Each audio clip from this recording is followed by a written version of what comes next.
Gone are the days of the gold rush, a time of such prosperity that even the most inexperienced prospector answered the call of temptation. From all corners of the country, some men found it in them to drop everything and head out west to try themselves, California leading this charge. After some time, the lucky cashed in on their discoveries. The others went home. However, there's a little-known tale that I wanted to shed light on, a story that tells of one of these prospectors who never truly got to see his efforts realized, a spectral being who went mining in the 1870s and continues his efforts today.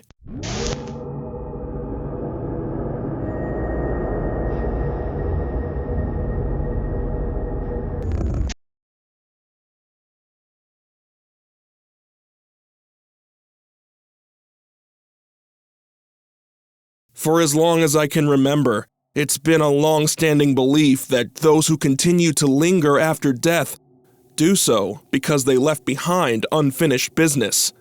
Unfortunately, based on how long some ghostly legends have been around, it seems as if they never finish it, eternally slaving away for something they never completed during their mortal existence. In today's topic, we'll explore one such case. The legend was first published by folklorist Charles M. Skinner in 1896, who combined some of the darker aspects of the California gold rush to bring about a short and sweet tale hailing out of southwestern Sierra County, California, just outside of Pike City. Pike City was your ideal small mining town. Like many that rose to prominence in the mid to late 1800s, saloons, cabins, the usual Western aesthetic.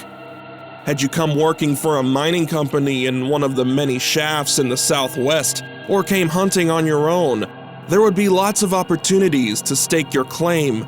But as an individual prospector, the risks were as high as the rewards sometimes. Enter Thomas Bowers.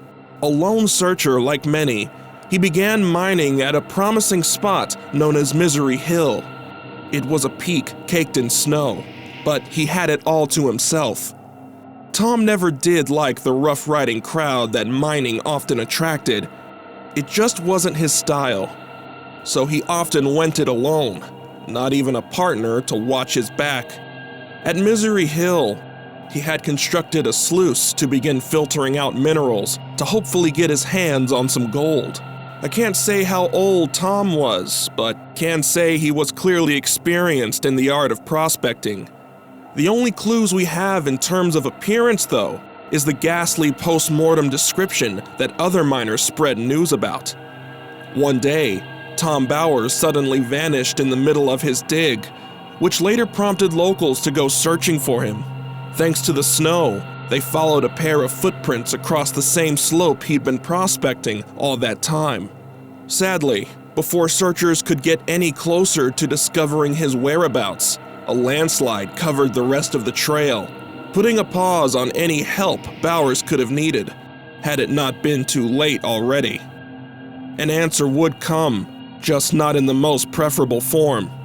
Buried under the snow and earth, Tom Bowers' body was finally recovered, a victim of the elements.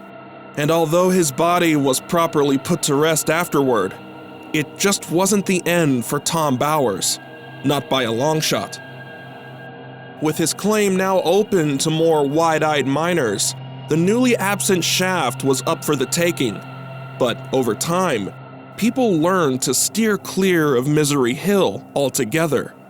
You see, for some reason, multiple travelers began to tell stories that didn't make any sense, ones that spoke of old Tom Bowers still occupying his mine shaft. For some reason, the man continued to linger around the exact same spot from before, continuing his dig, still operating just as he used to. No one dared enter the mine shaft if they didn't want to brush with the unknown, and that sentiment was respected until years later. Jim Brandon, a desperate man with his fair share of debts, just so happened to catch his eye on the mine, and, likely without knowing its history, decided to try his luck at some gold of his own. For a time, Brandon set up camp and started chipping away at whatever progress Bowers had already started before his untimely death. Now, Jim didn't particularly see anything like others before him might have, but early on, he began to notice some oddly unusual signs.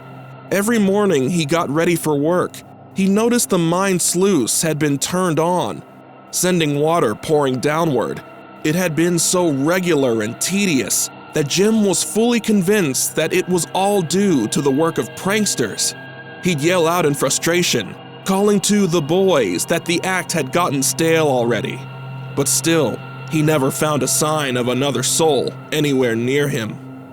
One night, he just about had enough of the daily annoyances. So Jim Brandon took it upon himself to plan a stakeout to catch the culprits and put an end to this constant tampering once and for all. Deep into the evening, he perched himself inside a nearby nook where he was nice and hidden, facing his precious new claim. Jim wasn't satisfied with this view after a moment, so he decided to adjust his position. And, while there, he found himself adjacent to a tree. In the blackness of night, something illuminated on the tree, similar to that of fire, except it wasn't. Jim was perplexed, but decided to give this strange glow a closer look. Whatever strange entity was behind this phenomenon was anyone's guess, nor was it the last of Jim's worries. Somewhere inside the flaming frame was a letter addressed to nosy prospectors, people like Jim. The message read, "Notice, I, Thomas Bowers, claim this ground for placer mining." Jim couldn't believe what he was seeing. In fact, he attempted to grab this ominous note off the tree, only to have his arm briefly go numb and slump by his side. When he looked again, the note was gone. Then, there it was, that sound again. The water suddenly flowing from the sluice. Shaken as he already was, he quickly gripped his rifle again and aimed it towards the mine once more. Then, one last time, he looked above the tree, only to see a multitude of those radiating letters glowing with the same message yet again. Notice, I, Thomas Bowers, claim this ground for placer mining, flashing like embers as if to make the point much clearer than before. When they disappeared yet again, Jim heard the familiar sound of none other than a pickaxe. He had doubted his suspicions before. There was no doubt someone was mining his spot. Carefully, he crawled towards the now flowing sluice, expecting to find his days-long culprit. And when he got there, nothing could have prepared him for what he was about to see. He found his culprit, got a good look at him too, and it was not pleasant. There was someone chipping away at the mine as if he had owned the claim, and, in a sense, they did, because the strange intruder was none other than Tom Bowers. Jim Brandon couldn't believe his eyes. He'd been validated, but in a way he probably never expected. And as if seeing this obviously deceased man standing just ahead of him wasn't already alarming enough, it was his appearance that really threw him off.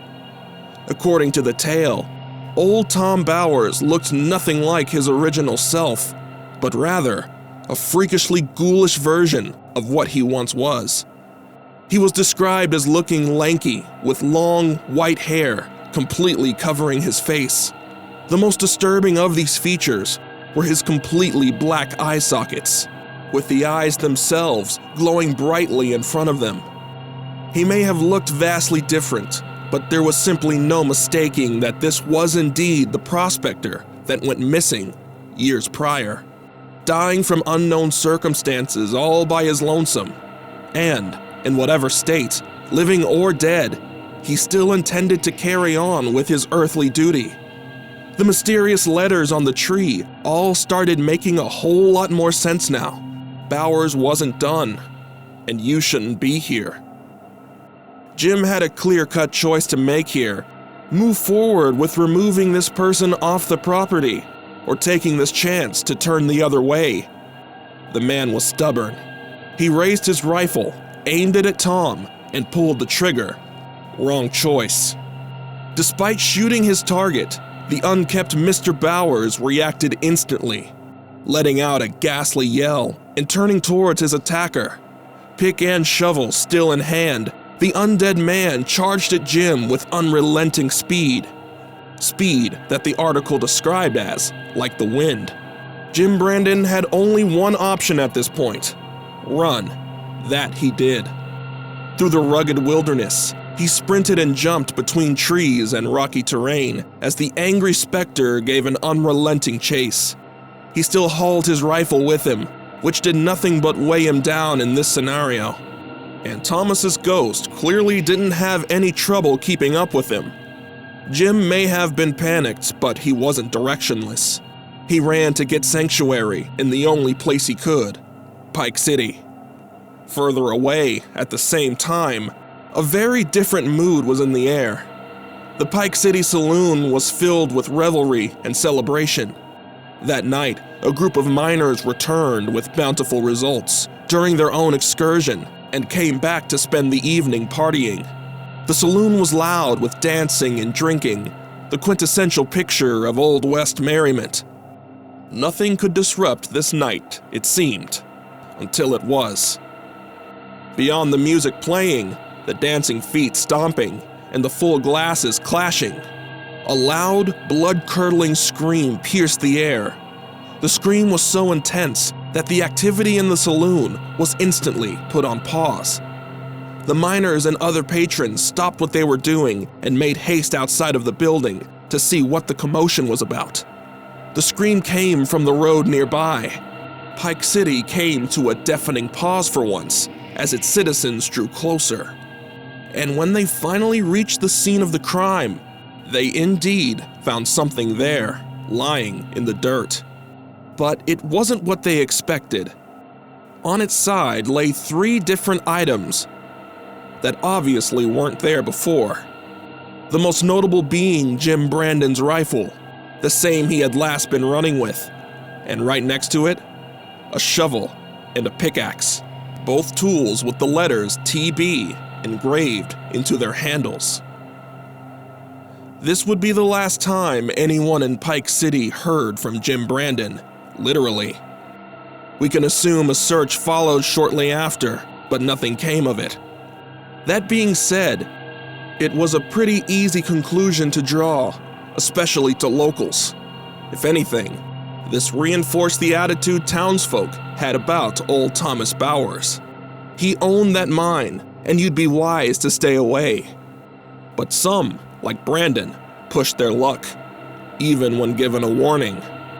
He'd paid off his debts, but the mine's rich allure fed a temptation too strong to resist. Maybe the lesson in this article is to know when to turn back, but perhaps the lesson to be had here is that all because someone's dead doesn't mean they let go of what they own.